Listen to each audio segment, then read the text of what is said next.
Hello, and welcome to Threefold Herbal Healing. I'm herbalist Leo Sade, and today I wanted to speak to you about menopause and stress and sleep, how menopause can influence your stress and your sleep, and how stress and sleep can influence how you transition into menopause. So menopause really pose a challenge upon your nervous system because the changes levels in estrogen and progesterone really rock the boat in the body, and that influences all the hormone, including the stress hormones. On the other end, stress and lack of sleep affect the way you transition into menopause. So it's kind of both sides. So let's talk a little bit about the automatic nervous system and the stress response. The automatic nervous system is the part of your nervous system that works on automatic pilot. That means that it's function without you directly managing it. So we are talking about stuff like your digestion, your heartbeat, your breathing, that you don't really manage, at least not consciously or with awareness most of the time. And the autonomic nervous system can be divided into two, the sympathetic nervous system and the parasympathetic nervous system. The sympathetic nervous system is what we usually call the fight or flight response. That's how we refer to it. But really, it's not about fighting or flighting, but more about being alert, being ready to fight or flight, but being alert generally, which includes stuff like curiosity, productivity, being passionate about something, wanting to engage with something. So really a certain level of activity, of activation of that part of your nervous system is very important for you to be productive, creative, and curious about the world. Yeah, it does that through two hormones, adrenaline and noradrenaline. The thing is that noradrenaline plays a little bit with the thermostat of your body. It has the tendency when it's too high to kind of narrow the thermostat, and that may cause the hot flashes that you experience when you are in premenopause. The best way to reduce hot flashes in premenopause is by reducing stress. I know it's not the quick fix that you were hoping for. You need to work for it, but it is what it is, reducing stress. And we will talk about it. The parasympathetic nervous system, on the other hand, is the nervous system that support your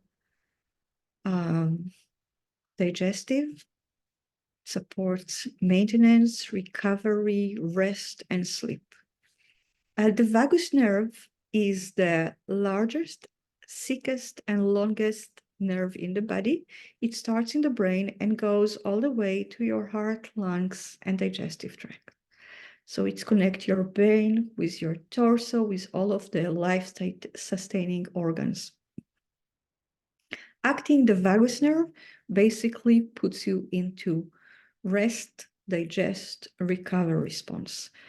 Since most of us in the Western culture already live most of the time in sympathetic response, we really want to favor cultivating rest and recover response. So we really want to nourish or activate the vagus nerve. How would you do that?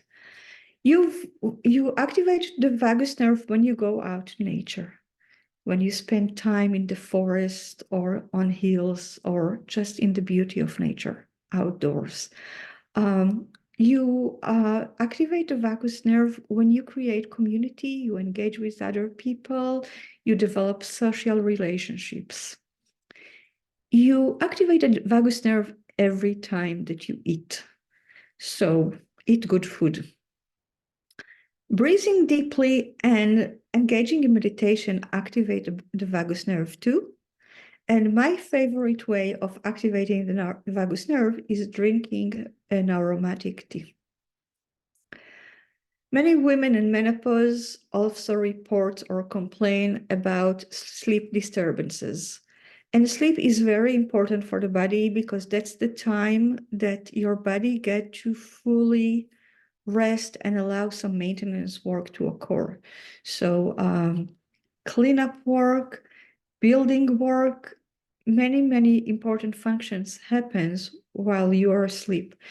And when you don't sleep enough, it's kind of creates an inflammation in the body. When the body can't get rid of toxin that the body created, you end up with inflammation. So you better get some sleep. Sleep and wakefulness in the body are managed by the circadian cycle. It's kind of an inner metronome, and it uses two hormones to manage sleep and wake time: cortisol and melatonin. Cortisol is your day hormone. It's what keeps you up and alert and awake during the day. Melatonin is kind of your dark hormone, and it's put you to sleep and hopefully keep you there. How can you support your circadian cycle? One way to support your circadian cycle is to be in the light during the day and in the darkness during the night. So if you spend 30 minutes in the morning in direct sunlight, you start building your melatonin in the morning. The melatonin builds in the morning, and it's built throughout the day until it reaches some tipping point in the evening when you have enough melatonin in your cycle that you feel like you are tired and you want to go to sleep.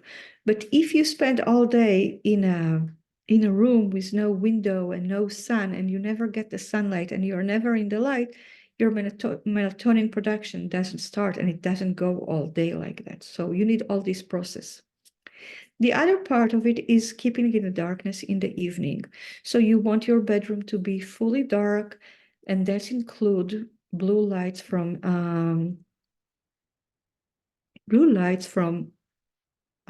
technology, like all those screens that we sit in front. Yeah, and even, you go the extra step if in the evening you dim the lights in your house, until I would say 100 years ago, when there was no electricity, people used candle. The light were not that bright in the evening. So think about that. Another way to support your circadian cycle is to eat 30 grams of protein first thing in the morning. And when I'm talking first thing in the morning, I'm not talking about 6 o'clock.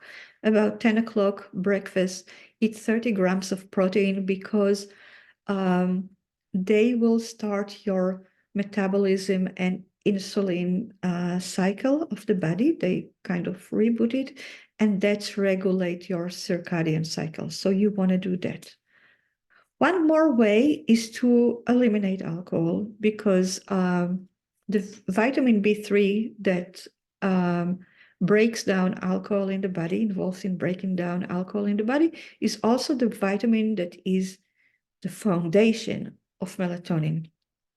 And if you drink a lot of alcohol, if you spend all your B3 on breaking down alcohol, you're not going to have enough B3 to build up melatonin. So I suggest keeping the alcohol maybe to Thanksgiving and Christmas. And then if nothing helps, I suggest using 5-HTP. 5-HTP is an amino acid that is a building block for serotonin, and serotonin convert into melatonin in the body. So if you are waking up in the middle of the night and you can't put yourself back to sleep, and you feel exhausted, and nothing else helps, use 5-HTP twice a day during the day, morning and evening, and see if it helps. If not, there are other ways, but I'll leave it for the next time. That's a lot, I know. there is so much to untangle because your stress and sleep hormones are related to your insulin, to your metabolism, to your sex hormones. It's all one spaghetti, and pulling up one spaghetti out is so hard and so complicated. And understanding the ways they all influence each other is complicated, but it can make simplify. If you're struggling with menopause and menopause um, symptoms, or with any other symptoms that are related to menopause, metabolism, inflammation, I'm here to help. So I'm going to drop my calendar in the comment, and if you need my help, I will be happy to help you. But until then, see you next week.